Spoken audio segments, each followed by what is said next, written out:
আরে আব্বা, আপনি আমার রুমে এসেছেন কি জন্য? আর আপনারা তো রাখি কেন? আজকে না তো রেজাল্ট দিব। হ আব্বা, আজকে তো আমার পরীক্ষার রেজাল্ট দিব। সোজা মতো রেজাল্ট দেখ। ঠিক আছে আব্বা, আমি চেক করতেছি।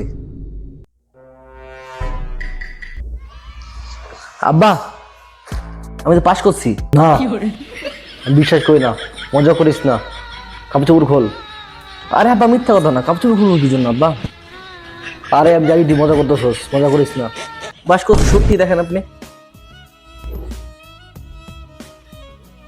তুই পাস করছস?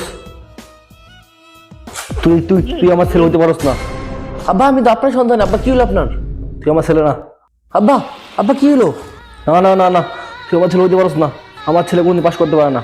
আমি তোর জন্মদিন নেই কে। আব্বা কি হলো? না আব্বা,